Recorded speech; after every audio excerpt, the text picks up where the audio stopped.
ഞാൻ ചോദിക്കുന്ന ചില ചോദ്യങ്ങൾക്ക് നിങ്ങളുടെ കൈവശം ഉത്തരമുണ്ടോ? ഒരു ഗവൺമെന്റിന്റെ കൈവശം പണം കുറവായാൽ എന്തു ചെയ്യും? ഒരു ബാങ്കിന് ഇന്ന് തന്നെ പണം വേണ്ടിവന്നാൽ ആരെ സമീപിക്കും? ഒരു വലിയ കമ്പനിക്ക് പുതിയ ഒരു പ്രോജക്റ്റ് തുടങ്ങാൻ ഫണ്ട് എവിടെ നിന്ന് കിട്ടും? ഇതെല്ലാം ആൻസർ ചെയ്യുന്ന ഒരു സിസ്റ്റമുണ്ട്, ഫൈനാൻഷ്യൽ മാർക്കറ്റ്. ഈ സിസ്റ്റത്തിന് രണ്ട് ഭാഗങ്ങളുണ്ട്. Money market, very short term money needs. Capital market, long term investment and growth. ഈ വീഡിയോയിലൂടെ ഫിനാൻഷ്യൽ മാർക്കറ്റിന്റെ വിവിധ സംവിധാനങ്ങളെക്കുറിച്ച് നമുക്ക് മനസ്സിലാക്കാം. അതായത് കോൾ മണി, ട്രഷറി ബിൽസ് എന്നിവ എന്താണ്? സ്റ്റോക്ക് മാർക്കറ്റ്, ഗവൺമെന്റ് ബോണ്ട്സ് എങ്ങനെ വർക്ക് ചെയ്യുന്നു? ഇവയെല്ലാം ഇക്കോണമിയിൽ എങ്ങനെ ബന്ധപ്പെട്ട് പ്രവർത്തിക്കുന്നു എന്നിങ്ങനെ. ഫൈനാൻഷ്യൽ മാർക്കറ്റിന് രണ്ട് ഭാഗങ്ങളാണുള്ളത്. ഒന്ന് മണി മാർക്കറ്റ്, ഷോർട്ട് ടേം, അതായത് ഒരു വർഷത്തിനുള്ളിൽ ഉള്ള പണമിടപാടുകളാണ് ഇവിടെ നടക്കുന്നത്. രണ്ട് ക്യാപിറ്റൽ മാർക്കറ്റ്, ലോങ് ടേം, അതായത് ഒരു വർഷത്തിനു മുകളിൽ ഉള്ള പണമിടപാടുകൾക്ക് ഉള്ള സംവിധാനം. സിമ്പിളായി പറഞ്ഞാൽ മണി മാർക്കറ്റ് എന്നാൽ പെട്ടെന്ന് വേണ്ട പണം സമാഹരിക്കാനും, ക്യാപിറ്റൽ മാർക്കറ്റ് എന്നാൽ വളർച്ചയ്ക്കു വേണ്ട പണം സമാഹരിക്കാനും ഉപകാരപ്പെടുന്നു. ആദ്യം നമുക്ക് ഷോർട്ട് ടേം ഫണ്ടിനു വേണ്ടിയുള്ള മണി മാർക്കറ്റ് ഇൻസ്ട്രുമെന്റ്സ് എന്തൊക്കെയാണെന്ന് പരിചയപ്പെടാം. Call money market. ബാങ്കുകൾ തമ്മിൽ ഓവർനൈറ്റ് ലോൺ എടുക്കുന്ന മാർക്കറ്റാണിത്.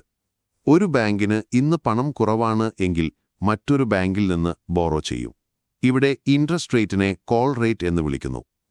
ഡ്യൂറേഷൻ 1 മുതൽ 14 ദിവസം വരെയാണ്. ട്രഷറി ബിൽസ് അഥവാ ടി ബിൽസ്. ഷോർട്ട് ടേമായ പണമിടപാടുകൾക്കു വേണ്ടി സർക്കാർ ട്രഷറി ബില്ലുകൾ ഇഷ്യൂ ചെയ്യുന്നു. 91, 182, 364 ദിവസങ്ങൾ എന്നിങ്ങനെയാണ് ഇതിന്റെ ഡ്യൂറേഷൻ.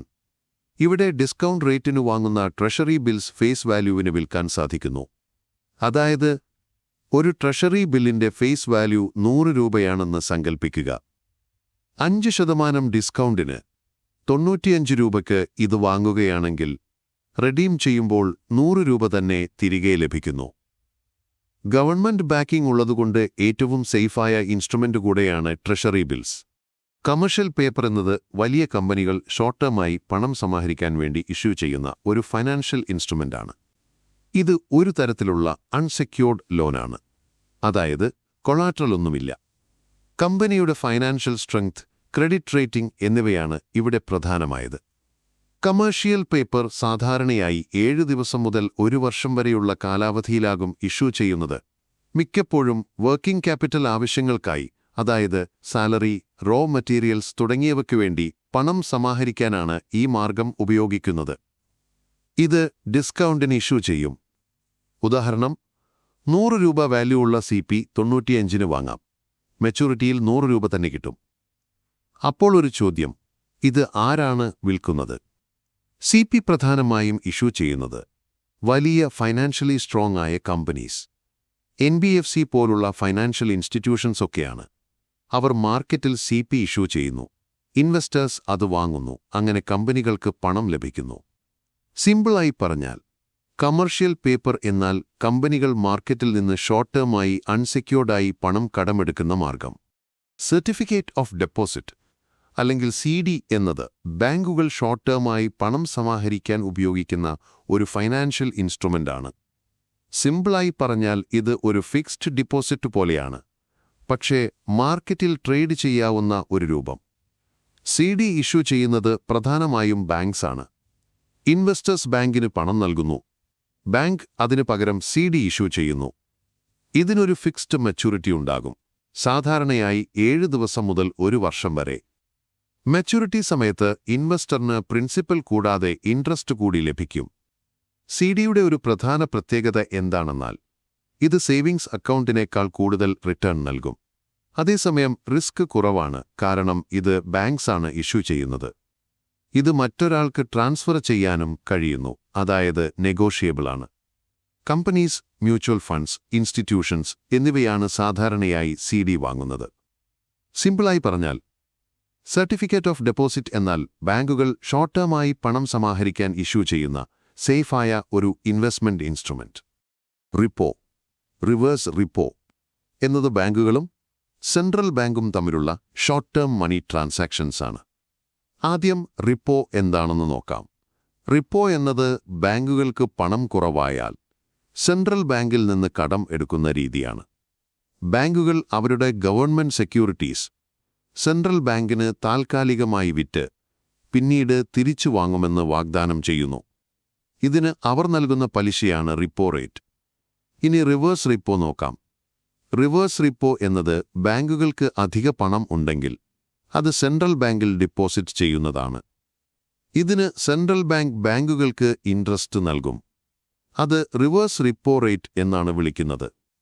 ഇത് ഇക്കോണമിയിൽ വളരെ പ്രധാനപ്പെട്ട ഒരു ടൂളാണ്. Central bank repo, reverse repo rates change ചെയ്ത് ലിക്വിഡിറ്റി കൺട്രോൾ ചെയ്യും, ഇൻഫ്ലേഷൻ നിയന്ത്രിക്കും. സിമ്പിളായി പറഞ്ഞാൽ റിപ്പോ എന്നാൽ ബാങ്കുകൾ സെൻട്രൽ ബാങ്കിൽ നിന്ന് ബോറോ ചെയ്യുന്നു. റിവേഴ്സ് റിപ്പോ എന്നാൽ ബാങ്കുകൾ സെൻട്രൽ ബാങ്കിൽ ഡെപ്പോസിറ്റ് ചെയ്യുന്നു. ക്യാപിറ്റൽ മാർക്കറ്റ് എന്നത് ലോങ് ടേമായി പണം സമാഹരിക്കുകയും നിക്ഷേപിക്കുകയും ചെയ്യുന്ന ഒരു ഫൈനാൻഷ്യൽ മാർക്കറ്റാണ്. അതായത് ഒരു വർഷത്തിൽ കൂടുതൽ കാലയളവിനുള്ള ഇൻവെസ്റ്റ്മെന്റ്സ് ഇവിടെ നടക്കുന്നു. ഇത് പ്രധാനമായും ആരെല്ലാം ഉപയോഗിക്കുന്നു? സർക്കാർ, കമ്പനികൾ, നിക്ഷേപകർ. ക്യാപിറ്റൽ മാർക്കറ്റിന്റെ പ്രധാന ഉദ്ദേശ്യം എന്താണ്? വലിയ പ്രൊജക്ട്സിനു വേണ്ടി ലോങ് ടേം ഫണ്ട് സമാഹരിക്കൽ, ഇൻവെസ്റ്റേഴ്സിന് വെൽത്ത് ക്രിയേറ്റ് ചെയ്യാൻ അവസരം നൽകൽ. ക്യാപിറ്റൽ മാർക്കറ്റിൽ പ്രധാനമായും രണ്ട് വിഭാഗങ്ങളുണ്ട്: stock market, bond market. Stock market എന്നത് കമ്പനികളുടെ ഷെയർസ് വാങ്ങാനും വിൽക്കാനും കഴിയുന്ന ഒരു മാർക്കറ്റാണ്.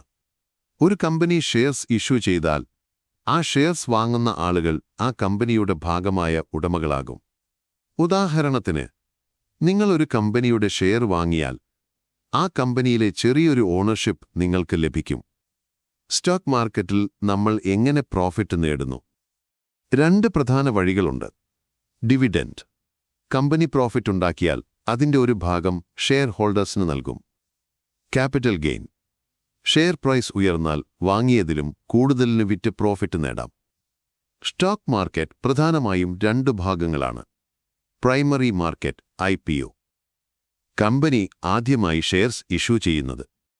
സെക്കൻഡറി മാർക്കറ്റ്, ഇൻവെസ്റ്റേഴ്സ് തമ്മിൽ ഷെയർസ് വാങ്ങുകയും വിൽക്കുകയും ചെയ്യുന്നത്. സ്റ്റോക്ക് മാർക്കറ്റിന്റെ പ്രധാന സവിശേഷതകൾ: ഹൈ റിട്ടേൺ സാധ്യത, റിസ്ക് കൂടുതലായിരിക്കും, ലോങ് ടേം വെൽത്ത് ക്രിയേഷന് സഹായിക്കും. സിമ്പിളായി പറഞ്ഞാൽ, സ്റ്റോക്ക് മാർക്കറ്റ് എന്നാൽ കമ്പനികളുടെ ഓണർഷിപ്പ് വാങ്ങാനും വിൽക്കാനും കഴിയുന്ന മാർക്കറ്റ്. ഗവൺമെന്റ് ബോണ്ട് മാർക്കറ്റ് എന്നത് സർക്കാർ ലോങ് ടേമായി പണം സമാഹരിക്കുന്ന മാർക്കറ്റാണ്. സർക്കാരിന് വലിയ പ്രൊജക്ട്സ് ചെയ്യാൻ പണം വേണ്ടിവരും: പാതകൾ, ആശുപത്രികൾ, ഇൻഫ്രാസ്ട്രക്ചർ തുടങ്ങിയവയ്ക്കായി. ഇതിനായി സർക്കാർ ബോണ്ട്സ് ഇഷ്യൂ ചെയ്യുന്നു. ഗവൺമെന്റ് ബോണ്ട് എന്താണ്? ഇത് ഒരു തരത്തിലുള്ള ലോണാണ്. ഇൻവെസ്റ്റേഴ്സ് സർക്കാരിന് പണം കൊടുക്കുന്നു. സർക്കാർ പിന്നീട് ഇൻട്രസ്റ്റ് കൂടെ തിരിച്ചു നൽകും. ഇത് എങ്ങനെ വർക്ക് ചെയ്യുന്നു? നിങ്ങൾ 1000 രൂപയുടെ ബോണ്ട് വാങ്ങി എന്ന് കരുതൂ. സർക്കാർ വർഷം തോറും ഇൻട്രസ്റ്റ് നൽകും. ഈ ഇൻട്രസ്റ്റിനെ കൂപ്പൺ എന്ന് വിളിക്കുന്നു. മെച്യൂരിറ്റി സമയത്ത് 1000 രൂപ തിരിച്ചു നൽകും. ഗവൺമെന്റ് ബോണ്ട്സിന്റെ പ്രധാന സവിശേഷതകൾ: ലോങ് ടേം ഇൻവെസ്റ്റ്മെന്റ്, 5 മുതൽ 40 വർഷം വരെ. ഫിക്സ്ഡ് ഇൻട്രസ്റ്റ് അഥവാ കൂപ്പൺ, വളരെ സേഫ്. ആരാണിത് വാങ്ങുന്നത്? Banks, insurance companies, mutual funds, individual investors. Government bond market എന്തിനു പ്രധാനമാണ്? സർക്കാരിന് ഫണ്ട് ലഭിക്കാൻ, ഇൻവെസ്റ്റേഴ്സിന് സേഫ് ഇൻവെസ്റ്റ്മെന്റ് ഓപ്ഷൻ നൽകാൻ, ഇക്കോണമി ഡെവലപ്മെന്റ് സപ്പോർട്ട് ചെയ്യാൻ. സിമ്പിളായി പറഞ്ഞാൽ, ഗവൺമെന്റ് ബോണ്ട് മാർക്കറ്റ് എന്നാൽ സർക്കാർ ലോങ് ടേമായി പണം കടമെടുക്കുന്ന മാർക്കറ്റ്. കോർപ്പറേറ്റ് ബോണ്ട് എന്നത് കമ്പനികൾ ലോങ് ടേമായി പണം സമാഹരിക്കാൻ ഇഷ്യൂ ചെയ്യുന്ന ഒരു ഡെറ്റ് ഇൻസ്ട്രുമെന്റാണ്. അതായത് ഇൻവെസ്റ്റേഴ്സ് കമ്പനിക്ക് പണം കൊടുക്കുന്നു, കമ്പനി പിന്നീട് ഇൻട്രസ്റ്റ് കൂടെ തിരിച്ചു നൽകും. ഇത് എങ്ങനെ വർക്ക് ചെയ്യുന്നു?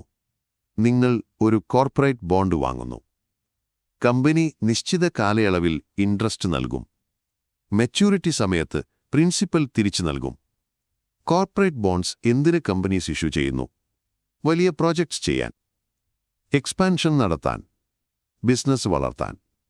കോർപ്പറേറ്റ് ബോണ്ട്സിന്റെ പ്രധാന സവിശേഷതകൾ: long term investment, fixed interest or coupon. Government ബോണ്ടിനേക്കാൾ റിസ്ക് കൂടുതലാണ്. റിട്ടേൺ സാധാരണയായി കൂടുതലായിരിക്കും. ആരാണ് ഇത് വാങ്ങുന്നത്? Mutual funds, banks, insurance companies, individual investors. Risk എന്താണ്? കമ്പനി പെർഫോമൻസ് മോശമായാൽ ഡീഫോൾട്ട് ചാൻസ് ഉണ്ടാകും. അതുകൊണ്ട് ക്രെഡിറ്റ് റേറ്റിംഗ് വളരെ പ്രധാനമാണ്. സിമ്പിളായി പറഞ്ഞാൽ, കോർപ്പറേറ്റ് ബോണ്ട് എന്നാൽ കമ്പനികൾ ലോങ് ടേമായി മാർക്കറ്റിൽ നിന്ന് പണം കടമെടുക്കുന്ന മാർഗം. ഡിബെഞ്ചേഴ്സ് എന്നത് കമ്പനികൾ ലോങ് ടേമായി പണം സമാഹരിക്കാൻ ഇഷ്യൂ ചെയ്യുന്ന ഒരു ഡെറ്റ് ഇൻസ്ട്രുമെന്റാണ്. അതായത്, ഇൻവെസ്റ്റേഴ്സ് കമ്പനിക്ക് പണം കൊടുക്കുന്നു, കമ്പനി പിന്നീട് ഇൻട്രസ്റ്റ് കൂടെ തിരിച്ചു നൽകും. ഡിബെഞ്ചർ ബോണ്ട് പോലെയാണോ? അതെ, ബോണ്ട് പോലെയാണ്. പക്ഷെ പലപ്പോഴും ഡിബെഞ്ചർ അൺസെക്യൂർഡ് ആയിരിക്കും. അതാണ് പ്രധാന വ്യത്യാസം. ഇതെങ്ങനെ വർക്ക് ചെയ്യുന്നു? നിങ്ങൾ ഒരു ഡിബെഞ്ചർ വാങ്ങുന്നു. കമ്പനി നിശ്ചിത ഇടവേളകളിൽ ഇൻട്രസ്റ്റ് നൽകും. മെച്യൂരിറ്റി സമയത്ത് പ്രിൻസിപ്പൽ തിരിച്ചു നൽകും. ഡിബെഞ്ചേഴ്സിന്റെ പ്രധാന സവിശേഷതകൾ: long term instrument, fixed interest, സാധാരണയായി അൺസെക്യൂർഡ് ആയിരിക്കും. കമ്പനി ക്രെഡിറ്റിനെ ആശ്രയിച്ചിരിക്കും അതിന്റെ സെക്യൂരിറ്റി. ഡിബെഞ്ചേഴ്സിന്റെ types: secured debentures, assets backing ഉണ്ടാകും. അൺസെക്യൂർഡ് ഡിബെഞ്ചേഴ്സ്, ബാക്കിംഗ് ഇല്ല. കൺവേർട്ടബിൾ ഷെയർസായി മാറ്റാം. നോൺ കൺവേർട്ടബിൾ ഡെറ്റായിട്ട് തന്നെ തുടരും. ആരാണിത് വാങ്ങുന്നത്? Investors, mutual funds, institutions. Risk എന്താണ്? കമ്പനി ഡിഫോൾട്ട് ചെയ്താൽ ലോസ് ഉണ്ടാകും. അതുകൊണ്ട് ക്രെഡിറ്റ് റേറ്റിംഗ് ശ്രദ്ധിക്കണം. സിമ്പിളായി പറഞ്ഞാൽ, ഡിബെഞ്ചേഴ്സ് എന്നാൽ കമ്പനികൾ ലോങ് ടേമായി അൺസെക്യൂർഡായി പണം കടമെടുക്കുന്ന മാർഗം. മ്യൂച്വൽ ഫണ്ട് എന്നത് പല ആളുകളുടെ പണം ഒരുമിച്ച് കൂട്ടി അത് വിവിധ ഇൻവെസ്റ്റ്മെന്റ്സിലേക്ക് നിക്ഷേപിക്കുന്ന ഒരു സംവിധാനമാണ്. സിമ്പിളായി പറഞ്ഞാൽ, നിങ്ങളുടെയും എന്റേതും പോലുള്ള പല ആളുകളുടെയും പണം പൂൾ ചെയ്ത് ഒരു എക്സ്പെർട്ട് അത് മാനേജ് ചെയ്ത് ഇൻവെസ്റ്റ് ചെയ്യുന്നതാണ് മ്യൂച്വൽ ഫണ്ട്. ഈ പണം എവിടെയൊക്കെയാണ് ഇൻവെസ്റ്റ് ചെയ്യുന്നത്? സ്റ്റോക്ക് മാർക്കറ്റ്, അതായത് shares, bonds, government and corporate bonds, money market instruments. ഇത് ആരാണ് മാനേജ് ചെയ്യുന്നത്? Professional fund managers. അവർ മാർക്കറ്റ് അനലൈസ് ചെയ്ത് ഇൻവെസ്റ്റ്മെന്റ് തീരുമാനങ്ങൾ എടുക്കും. മ്യൂച്വൽ ഫണ്ട്സിന്റെ പ്രധാന സവിശേഷതകൾ: ഡൈവേഴ്സിഫിക്കേഷൻ, അതിനാൽ റിസ്ക് സ്പ്രെഡ് ചെയ്യും. പ്രൊഫഷണൽ മാനേജ്മെന്റ്, സ്മോൾ എമൗണ്ട് മുതൽ ഇൻവെസ്റ്റ് ചെയ്യാം. ലോങ് ടേം വെൽത്ത് ക്രിയേഷന് സഹായിക്കും. മ്യൂച്വൽ ഫണ്ട്സിന്റെ ടൈപ്സ്: ഇക്വിറ്റി ഫണ്ട്സ്, ഇവ സ്റ്റോക്സിൽ ഇൻവെസ്റ്റ് ചെയ്യുന്നു. അതുകൊണ്ട് ഹൈ റിട്ടേൺ ആണ്, ഒപ്പം തന്നെ ഹൈ റിസ്ക് ഇൻവെസ്റ്റ്മെന്റ് ആണ്. ഡെറ്റ് ഫണ്ട്സ്, ഇവ ബോണ്ട്സിൽ ഇൻവെസ്റ്റ് ചെയ്യുന്നു. അതിനാൽ ലോ റിസ്ക് ആണ്. ഹൈബ്രിഡ് ഫണ്ട്സ്, ഇക്വിറ്റി ഫണ്ട്സിന്റെയും ഡെറ്റ് ഫണ്ട്സിന്റെയും മിക്സ് ആണ്. റിസ്ക് ഉണ്ടോ എന്ന് ചോദിച്ചാൽ തീർച്ചയായും ഉണ്ട്. മാർക്കറ്റ് പെർഫോമൻസ് അനുസരിച്ച് വാല്യൂ മാറും. പക്ഷേ ഡൈവേഴ്സിഫിക്കേഷൻ ഉള്ളതുകൊണ്ട് റിസ്ക് കുറയും.